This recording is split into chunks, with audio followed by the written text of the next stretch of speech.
Welcome back to On the Brink, the show that talks about all the reasons not to become an entrepreneur. Every fortnight, we speak to an accomplished founder about the fine line between breakdown and breakthrough. Today, I am with Manav Gupta. He is the CEO of Brinc, a global leader in venture acceleration and corporate innovation. Having launched in 2014, Brinc today has partners and offices in Singapore, Dubai, Oman, Bahrain, Japan, China, and its headquarters are in Hong Kong. Over the years, we have invested in 240 companies globally across a range of industries. And we've worked with companies like Animoca Brands, Artesian, Huawei, Schneider Electric, and so much more. From climate tech and Web3 to healthcare and IoT, Brinc's mission is to empower the world's game changers so that they can solve the world's most pressing challenges. And you are the man behind it all. Thanks for taking the time to chat with me today. How are you? I'm great. Thank you for having me. Absolutely. If you're ready, let's just dive right in. Yeah, let's do it. There's a lot to unpack here. Considering the fact that you worked for Hewlett-Packard, you were a systems analyst, a telecoms analyst, you even founded a translation company, and you were a managing director at a tech innovation company. Considering all of that and your professional background, how did you end up founding Brinc? What was the catalyst for starting this company? We're going right to the tough questions Yeah. right in the beginning. So I was living in China for about 10 years before I was deciding what was next. I had always wanted to be my own person, be a founder, build something, create some value.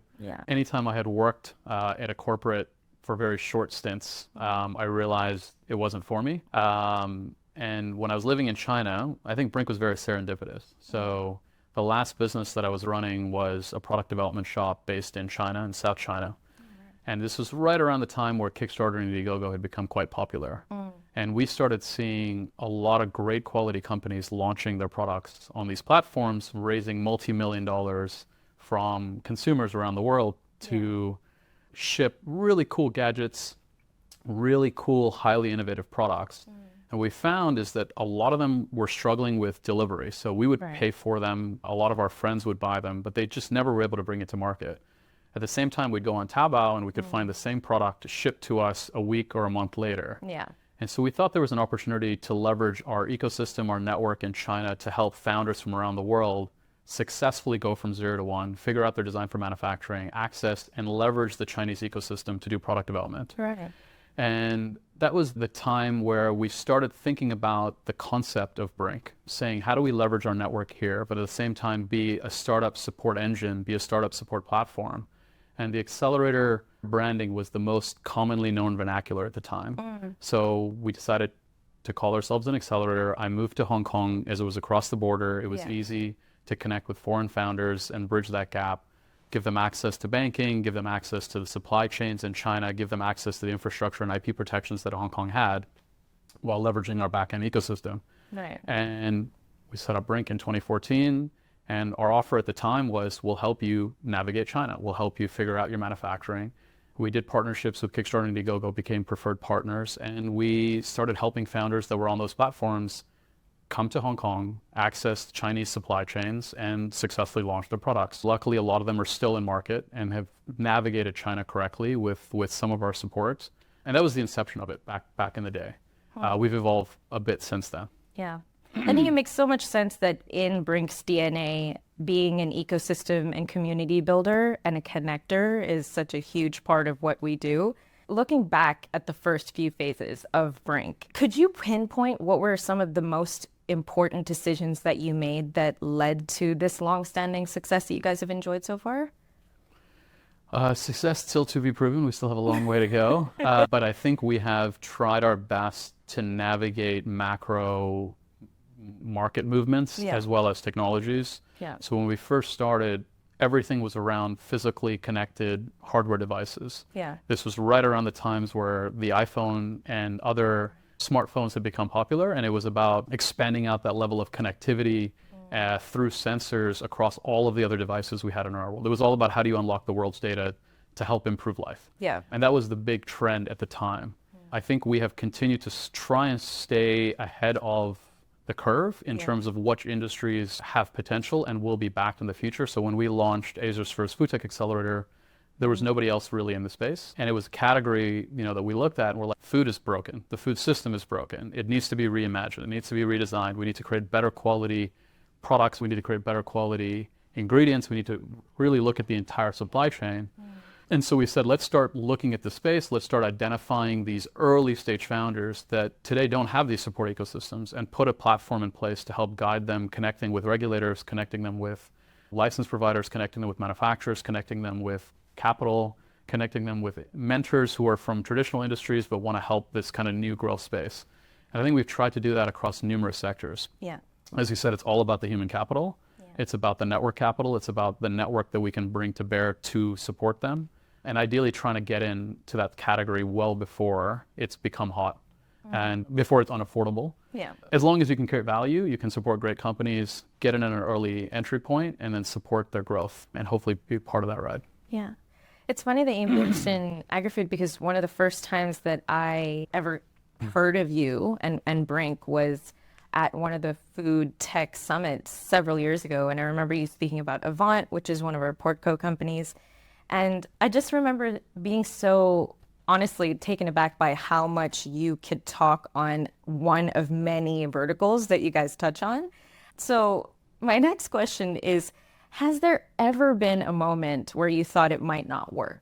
And if so, tell us about that moment and how you persevered through that. All the time. That still happens. You still second guess if you're making the right decisions, if you're heading in the right direction, if you've chosen the right categories to back, if you're doing too much, if you have taken on too much regionally by vertical or by geography or by sector. Yeah. So I think you're going to constantly keep doing that. Yeah. I've always enjoyed the challenge. I've always wanted to build something like Brinc because it was platform-esque versus I think platforms are the best way to try and solve problems because you're backing a plethora of folks who are passionate, motivated about that problem set in that region, and collectively will make a change and collectively will work to disrupt or transform or innovate. Yeah. So we back a lot of great companies in similar spaces with a hope, and we hedge a bit as well. So I think one of the ways we risk mitigate is we hedge. So we'll invest in the same category or the same solution, but with 3 different technology sets. Yeah. So if you're backing an alternate baby nutrition company, we'll invest in a company that's doing that using cultivated technologies, using fermented technologies, using plant-based technologies. So we'll try and hedge, which hopefully helps reduce the risk.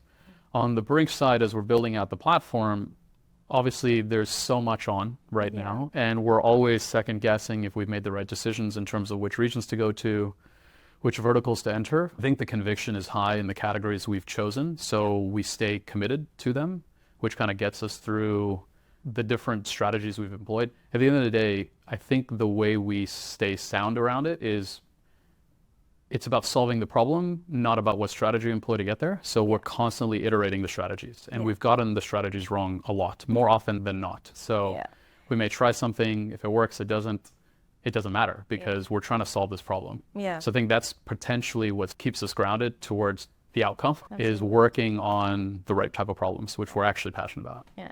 Really appreciate your vulnerability there. I can see what you mean about the whole, are we doing too much? Obviously, I think most founders that I've ever interviewed have this sentiment.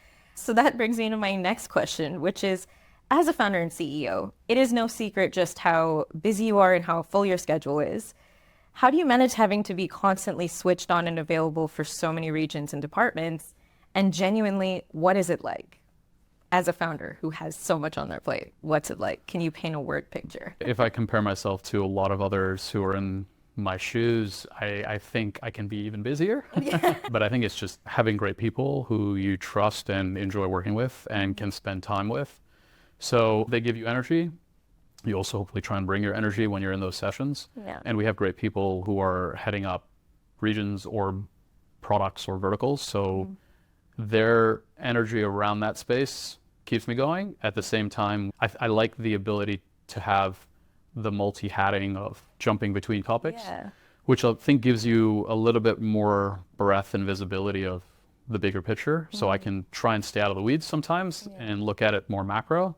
but then jump into the weeds as needed. So I think it's all about the team, it's all about the people, and it's spending time with them, even if it's short, just to dig in on what's working, what's not working, how do we make it better, or how do we help look at the bigger picture? Yeah. And how do we connect the dots? Right. And I think the energy or excitement, time balance and scheduling comes from the fact that I'm still very excited about what we're doing, as well as the constant evolution of the new verticals, the new tech, the new tools that we can bring to bear. Yeah. There's still so much to do. It's A just, moment. it's never a dull moment. I think that's a good way to sum it up. Yeah.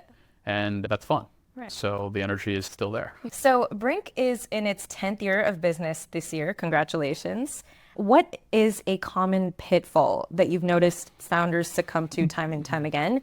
And would you say there's a remedy for this pitfall?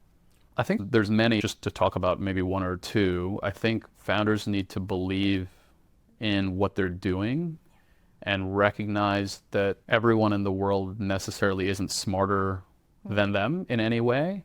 I think the world's been designed by people like us, and we all have an opportunity to improve it, make it better, transform it. So I think if a founder is working to solve a particular problem, they need to be fully committed to it. Yeah. And if they're not, it'll show in their energy, their commitment, in their meetings, in their engagements with investors, with corporates, with any partner they work to bring on board. So I think they have to truly believe in what they're doing and stay committed to it. Right. And realize that the problem they're trying to solve is what's important. Yeah. The way they're trying to tackle it may get them positive or negative feedback by different people they talk to. So that's okay. And they just need to be humble about it and iterate if they need to and evolve. So I think that's a common area that people struggle with, is either just not having enough confidence behind whatever conviction area that they've decided to choose, because they may fear that someone knows better or that someone has said no for whatever reason. It's okay, keep going. Yeah. Yeah. So I think they have to stay persistent to it. Absolutely. I think number two is maybe not valuing the benefits of the network and leveraging the network to help them get ahead. Yeah. I think that's always very valuable. So don't just solve for the tech, or don't just solve in one particular area. Think about how you can look at the bigger picture and also use your network to help you get ahead. When you're a founder and you're pitching your idea or your concept, you're going to be met with so many no's and so many reasons why it's not going to work. So you need to be steadfast and firm 100%. in why you think it will. Exactly. So, yeah, I think that makes sense. And in discussing this area, could you name 3 difficult to swallow truths about owning your own company that maybe founders wouldn't have thought of before they experience it? Cash flow is real.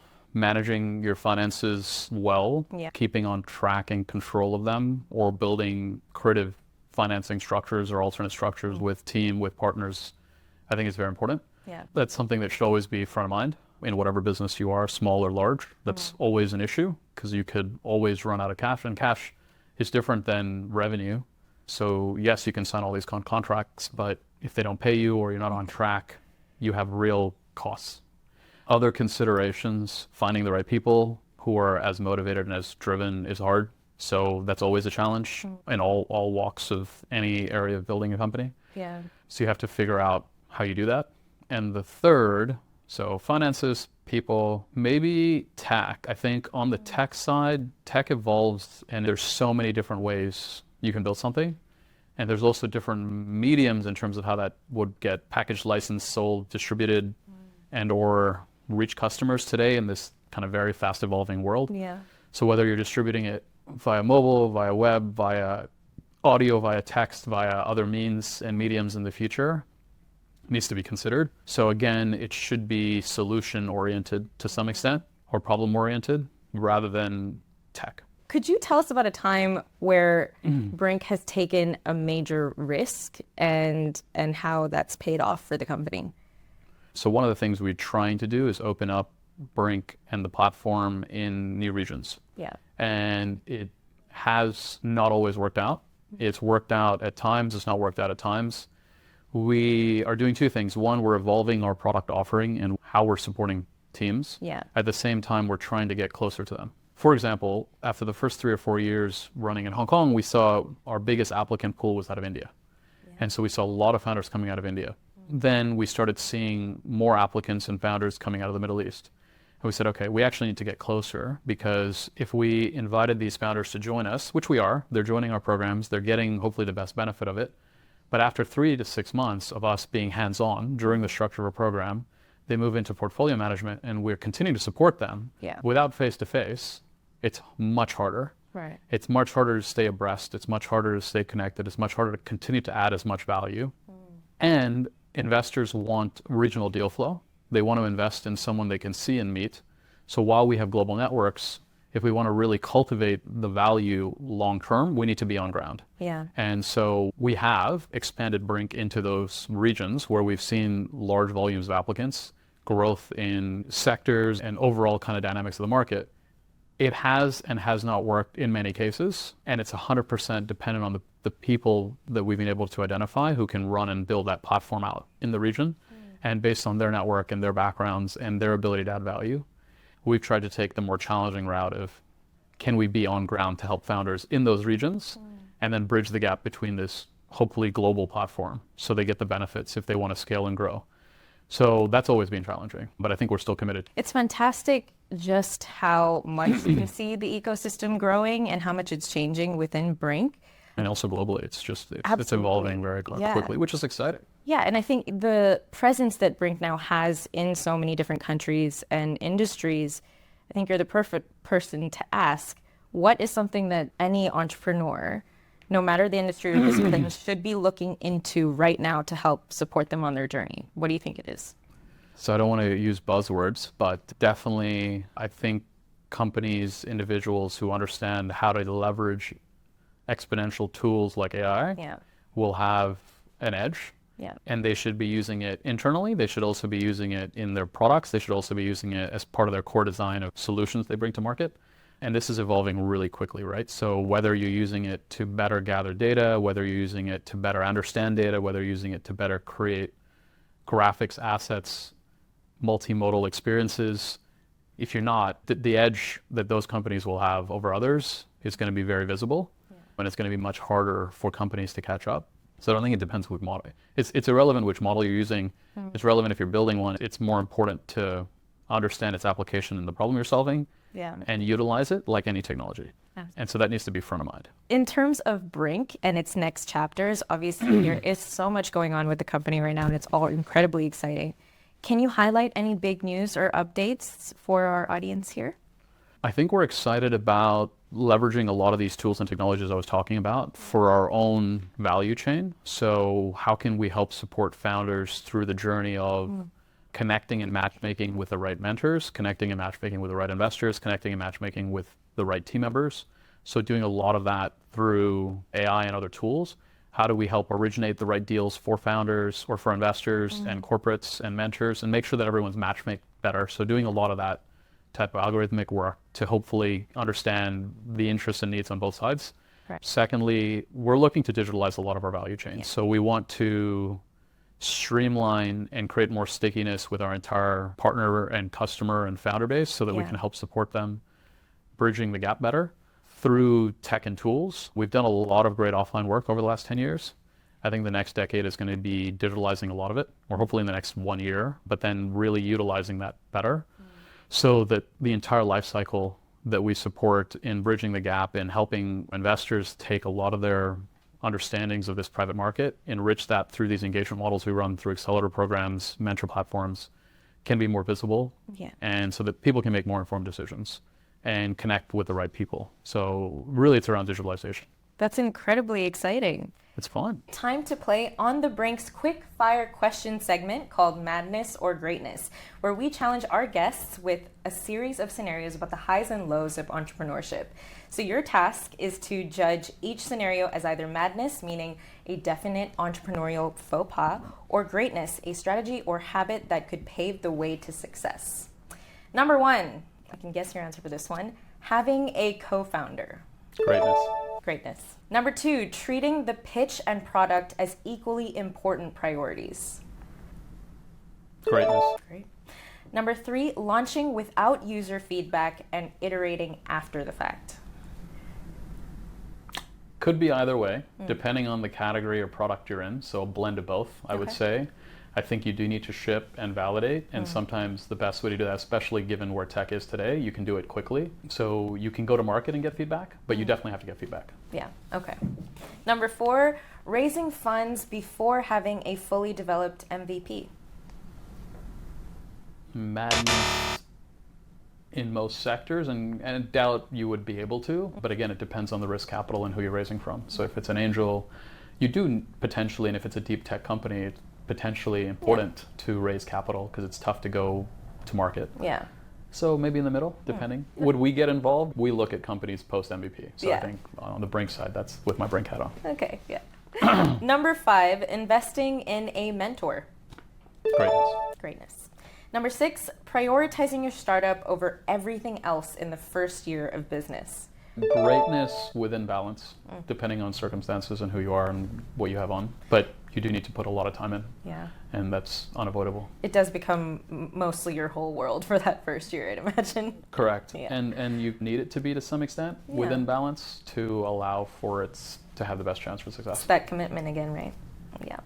Number 7, focusing on rapid growth over profitability. Again, in the middle, depending on the sector you're in, if it's about amassing and building a community and a user base with a goal that you will be venture backed and it has venture potential, I think we prefer to invest in businesses that are balancing this act in terms of using equity as a means for investment, R&D, and growth. Yeah.